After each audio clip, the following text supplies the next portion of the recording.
وہ بشرا be be نہیں ہیں بلکہ علیمہ خان صاحبہ ہیں، کیونکہ بشرا بی بی کے حوالے سے تو اسٹیبلشمنٹ اور دیگر تمام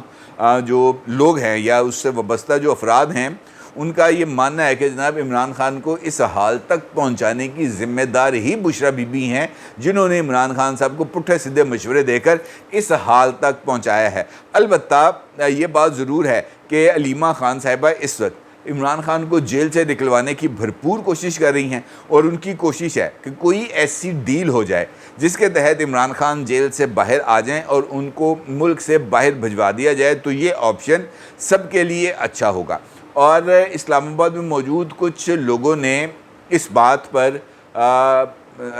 نیم جو ہے وہ جسے ہم کہہ سکتے ہیں تصدیق کی ہے کہ اس حوالے سے علیمہ خان صاحبہ کی کسی نہ کسی جگہ پر گفتگو چل رہی ہے، اور اگر یہ گفتگو کامیاب ہو جاتی ہے تو علیمہ خان صاحبہ ہی وہ واحد ذریعہ ہوں گی جس کی وجہ سے عمران خان کو ملک سے باہر بھجوایا جائے گا، اور بشرا بی بی کو عمران خان صاحب کے کہنے پر ہی، عمران خان صاحب کی ہدایت پر ہی اس سارے عمل سے سائیڈ لائن کیا جا چکا ہے۔ اور اس حوالے سے جو انفارمیشن ہے وہ جاوید چودھری صاحب نے بھی کچھ اپنے ویلاگ میں اس بات کا ذکر کیا تھا، اور انہوں نے اس بات کا بھی ذکر کیا تھا کہ بشرا بی بی کی طرف سے جو ملاقاتیں ہوئی ہیں سرینا ہوٹل میں، وہ ملاقاتیں اسٹیبلشمنٹ کے علم میں ہیں، اور ابتدائی طور پر بشرا بی بی نے ہی عمران خان صاحب کے لیے کسی طرح کی سہولت کاری کی کوشش کی تھی، لیکن چونکہ اسٹیبلشمنٹ بشرا بی بی سے کچھ زیادہ کمفرٹیبل نہیں ہے، بلکہ سخت ناپسندیدگی بشرا بی بی کے لیے پائی جاتی ہے، لہٰذا یہ بیل منڈے نہیں چڑھی، اور اسٹیبلشمنٹ نے اس بات کا بڑا واضح انداز میں وہ شخص جس نے ان سے رابطہ کیا تھا اس کو یہ بات بتائی کہ عمران خان کی زندگی میں اس وقت جتنے بھی مسائل ہیں، ان کی 3.5 سال کی حکومت میں جو کچھ بھی ہوا اس کا مرکز بشرا بی بی تھی۔ اگر وہ عثمان بزدار کو وزیر اعلیٰ پنجاب نہ بنواتی، فرح گوگی کو سب معاملات میں آگے نہ کرتی، خود جو ہیں ان کے خاور منیکا صاحب جو ان کے سابق شوہر ہیں اور ان کے جو صاحبزادے ہیں، وہ اگر معاملات میں گڑبڑ نہ کرتے، اگر ان کی صاحبزادی اور ان کے صاحبزادوں کے یعنی بشرا بی بی کے پہلے خاوند سے ان کے بینک اکاؤنٹس کے اندر 3 سال میں اربہ روپے کی ٹرانزیکشنز نہ ہوتیں تو معاملات کچھ مختلف ہوتے۔ اور اس کے ساتھ ساتھ یہ جو ذرائع ہیں ان کا یہ ماننا ہے کہ بشرا بی بی کی طرف سے بہت سارے ایسے فیصلے کیے گئے جس نے عمران خان کو سٹیٹ کے خلاف لا کر کھڑا کر دیا، لہٰذا بشرا بی بی کی بات پر کسی بھی صورت کان نہیں دھرا جائے گا۔ جاوید چودھری صاحب نے اس بات کی تصدیق کی، اور ان کا یہ کہنا ہے کہ عمران خان کی اگر کوئی ڈیل ہو سکتی ہے تو وہ علیمہ خان کے ذریعے ہی ہوگی، اور اس کی کامیابی کے امکانات بھی زیادہ ہیں۔ اگر بات دیکھی جائے تو اس بات میں وزن ہے، کیونکہ جو چیف آف آرمی اسٹاف ہیں ان کی طرف سے ابھی ریسنٹلی جو ملاقاتیں ہوئی ہیں، جس ریزالو کا ان کی طرف سے اظہار کیا گیا ہے پاکستان کی اکانومی کے حوالے سے، وہ اپنی جگہ پر بہت ہی زیادہ اہمیت کا حامل ہیں۔ اور اگر عمران خان صاحب کے معاملے کو لے کر پاکستان میں سیاسی عدم استحکام ہوگا تو اس کا سب کو نقصان ہوگا، لہٰذا یہ جو استحکام ہے اس کو برقرار رکھنا ضروری ہے۔ اور اگر ملک کے اندر سیاسی استحکام اس وجہ سے آ جائے کہ عمران خان کے ساتھ کوئی ڈیل ہو جائے، یا عمران خان صاحب خاموش ہو جائیں، یا عمران خان صاحب ملک سے باہر چلے جائیں اور ان کی جماعت کو سیاست کی اجازت مل جائے، اور عمران خان اپنے کسی نمائندے کو اپنی پارٹی کا چیئرمین بنا دیں جو بشرا بی بی نہ ہوں، یا وہ لوگ نہ ہوں جو 7-8 لوگ جن کا ذکر آ رہا ہے کہ جناب یہ پہلے موٹر سائیکل پہ تھے اور آج ان کے پاس اربہ روپے کی گاڑیاں ہیں، بلکہ ایک جاننے والے نے بتایا کہ جناب علی محمد خان صاحب جو بھی ریسنٹلی جو ہیں وہ جیل سے باہر ہیں، مجھے نہیں پتہ، یہ ایک دوست نے بتایا جو اسلام آباد سے ہے، انہوں نے کہا جناب علی محمد خان صاحب کو چند روز پہلے ایک ٹی وی چینل میں دیکھا گیا جب وہ وہاں پر آئے تھے انٹرویو دینے کے لیے، ٹاک شو میں شرکت کے لیے، تو کہتا ہے جی میں دیکھ کے حیران رہ گیا کہ وہ نئی رینج روور پہ آئے تھے۔ رینج روور اور بڑی مہنگی گاڑی ہے جناب، رینج روور کوئی عام آدمی تو نہیں لے سکتا، تو اس کا مطلب یہ ہے کہ جو بندہ 8-10 کروڑ روپے کی گاڑی صرف رکھ رہا ہے اور اس گاڑی پہ ٹیشن لے رہا ہے، تو اس کا اپنا جو بینک بیلنس ہے وہ کہاں تک پہنچے گا، آپ اس سے اندازہ لگا سکتے ہیں چیزوں کا۔ البتہ یہ جو حالات ہیں یہ مجھے ایسے لگ رہا ہے کہ یہ ایک بہت بڑے آپریشن کی طرف جا رہے ہیں. عمران خان صاحب کے ساتھ ڈیل اسی صورت ہوگی جب عمران خان صاحب اس آپریشن کی حمایت کریں گے. اور میرا خیال یہ ہے کہ اس آپریشن کی زد میں صرف پاکستان تحریک انصاف نہیں آئے گی, اس آپریشن کی زد میں صرف پاکستان پیپلز پارٹی نہیں آئے گی, بلکہ مجھے اس بات کی کنفرمیشن موجود ہے کہ اس آپریشن کی زد میں مسلم لیگ نون بھی آئے گی اور دیگر سیاسی جماعتیں بھی آئیں گی. لہٰذا یہ جو مختلف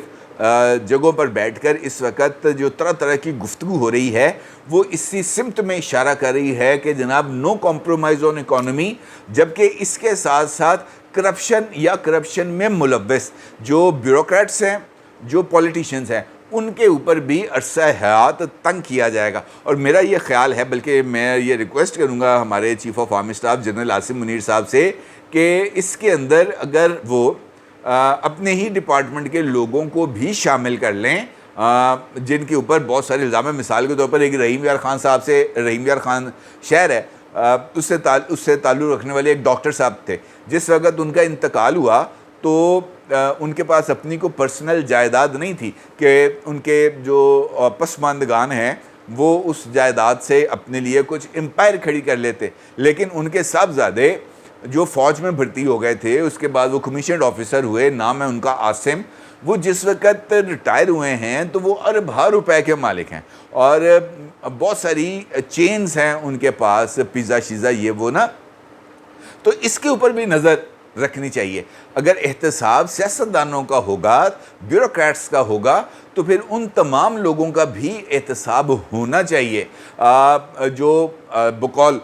جنرل عاصم منیر صاحب کے پہلے موٹر سائیکلوں پر گھومتے تھے اور آج کروڑوں روپے کی گاڑیوں پہ گھومتے ہیں. یہ احتساب ضرور ہونا چاہیے, لیکن اکراس دی بورڈ ہونا چاہیے. بے شک آپ ادارہ جاتی لیول پر کر لیں, لیکن احتساب ہونا چاہیے. اور اسی احتساب سے پھر جو باقیوں کا احتساب ہے اس میں آسانی ہوگی. اور اس کے ساتھ ساتھ یہ جو ڈیولپمنٹس ہیں جس کا ذکر میں نے گفتگو کے آغاز میں کیا تھا, اینٹی کرپشن پنجاب کی طرف سے 63 کروڑ روپے کی کرپشن کے اوپر جناب امجد نون کے خلاف مقدمے کے اندراج کا, یہ بھی اسی سلسلے کی کڑی ہے کہ دیکھیں ہر ایک ہمارا محکمہ جو ہے وہاں پر یہ جو بد انتظامی ہے یا اختیارات کا غلط استعمال ہے یا پاکستان کے عوامی وسائل کو جو ہے خاندانی وراثت سمجھ کے یا لوٹ کا مال سمجھ کے اپنے پیٹ بھرنے کی جو روش ہے, اس نے سب سے زیادہ نقصان پہنچایا. میں بار بار اس بات کا ذکر کر رہا ہوں کہ امجد نون ہے یا عاصم باجوہ ہیں, کوئی بھی شخص ہے جس نے کرپشن کی ہے اس کے خلاف کارروائی ہونی چاہیے, قطع نظر اس کے کہ جناب وہ بندہ فلاں ادارے سے تعلق رکھتا ہے یا وہ بندہ فلاں ادارے کے سربراہ کا بہنوئی ہے. یہ جو فرق ہے یہ کسی طور پر نہیں ہونا چاہیے, اور اسی عدم تفاوت کے نتیجے میں ہی ہم ایک پائیدار ترقی کی بنیاد رکھ سکتے ہیں. دیکھیں یہ بات طے ہے کہ اگر ہمیں آگے بڑھنا ہے تو ہمیں آئی ایم ایف کی طرف دیکھنا بند کرنا ہوگا. اگر ہم نے آگے بڑھنا ہے تو ہمیں سب سے پہلے اپنی غلطیوں کی اصلاح کرنی ہوگی, ہمیں اپنا قبلہ درست کرنا ہوگا, ہمیں اپنے بچوں کو جو حقیقی علوم ہیں وہ بتانے ہوں گے. ان کو آدھا موڑا توڑا سچ نہیں بتانا چاہیے, ان کو صرف یہ جو دیسی مطالعہ پاکستان ہے یہ نہیں پڑھانا چاہیے, انہیں اپنی مرضی کی اسلامیات نہیں پڑھانی چاہیے, ان کو حقیقی چیزوں سے, حقیقی واقعات سے آگاہی ہونی چاہیے. وہ سائنس ہو, وہ منطق ہو, وہ فلسفی ہو, وہ سائیکالوجی ہو, وہ پاکستان سٹڈیز ہو, وہ اسلامیات ہو, غرض کے کسی بھی شعبے کا علم ہو, ان کے پاس حقیقی سائنٹیفک ویل ریسرچڈ انفارمیشن ہونی چاہیے. یہ نہیں ہونی چاہیے کہ ایک ٹیکسٹ بک بورڈ کے میں ایک کتاب کا سر ورک گیا اپروو ہونے کے لیے, پنجاب ٹیکسٹ بک بورڈ کی بات کر رہا ہوں, اور اس کے اوپر جو ٹائٹل تھا اس پر ایک درخت بنا ہوا تھا اور زمین کے اوپر ایک سیب پڑا ہوا تھا, اور اس درخت کے تنے کے ساتھ ایک شخصیت بیٹھی ہوئی تھی جس کے سر کے اوپر اونی ٹوپی تھی, جس طرح جج صاحب نہیں پہنتے ٹوپیاں بالوں والی, تو وہ جو کریکولم کو منظور کرنے والی کمیٹی تھی وہاں پر بیٹھے ہوئے صاحب نے جب سب سے پہلے وہ تصویر دیکھی تو اس نے آپ کو پتا کیا کہا؟ اس نے کہا جناب یہ جو نیوٹن صاحب ہیں ان کے سر کے اوپر ذرا چادر ڈلوا دیں، یہ خاتون جو ہے بغیر چادر کے بیٹھی ہوئی اچھی نہیں لگتی۔ یعنی ان لوگوں نے جنہوں نے پاکستان کے بچوں کے لیے اس بات کا فیصلہ کرنا ہے کہ انہوں نے کون سا مضمون پڑھنا ہے، انہیں اس بات کا اندازہ نہیں ہو سکتا تصویر دیکھ کے کہ جناب یہ بندہ نیوٹن ہے، ایک عظیم سائنسدان۔ وہ کہتے ہیں بڈھی دے سٹے پاجی کپڑا پاؤ، یہ کیسے ہم لوگوں کو بتائیں گے کہ پردہ کتنا ضروری ہو؟ بھائی پردہ اس طریقے سے ضروری ہو سکتا ہے۔ کہنے کا مطلب یہ ہے کہ یہ جو دو عملی ہے، یہ جو تضاد ہے، اس کا خاتمہ ضروری ہے، اور اسی کی بنا پر اس تضاد کے خاتمے سے خاندان کے لیول پر، فیملی کے لیول پر، فرد کے لیول پر، محلے کے اور پھر اس کے بعد ٹاؤن کے، شہر کے، صوبے کے، ملک کے لیول پر اس سارے کے سارے جو فرق ہے اس کو جب تک آپ ختم نہیں کریں گے تب تک آپ آگے نہیں بڑھ پائیں گے۔ اور احتساب بلا شبہ ایک بہترین نعرہ ہے، اس پر عمل درآمد ہونا چاہیے، لیکن اس کے ساتھ ساتھ ان لوگوں کے اوپر بھی نظر رکھنی چاہیے جو یہ کہہ رہے ہوں کہ جناب ہمیں معیشت چاہیے، ہمیں الیکشن نہیں چاہیے۔ تو یہ جو بات قانون میں ڈالی جاتی ہے نا چیف صاحب، یہ بعض دفعہ بہت ہی زیادہ اثر رکھتی ہے، اور اگر یہ بات بزنس کمیونٹی کی طرف سے آئے سامنے تو پھر جواز بہت سارے ڈیولپ ہو جاتے ہیں۔ پھر انوار کاکڑ صاحب اگر یہ بات کرے کہ جناب میں انتخابات کی کوئی حتمی تاریخ نہیں دے سکتا، تو پھر ان ملاقاتوں کے بعد اس طرح کے ریمارکس سے بھی سوال پیدا ہوتے ہیں۔ لیکن بات وہی ہے، سسٹم کو اور ہاؤس کو ان آرڈر کریں اور پھر اس کے بعد احتساب کی بات کریں، اور احتساب کریں اور کراس دی بورڈ کریں، پک اینڈ چوز کر کے پسند اور ناپسند کی بنیاد پر احتساب نہیں ہونا چاہیے۔ اپنی رائے کو ضرور اظہار کیجیے گا۔ آپ کا بہت شکریہ۔ اللہ حافظ۔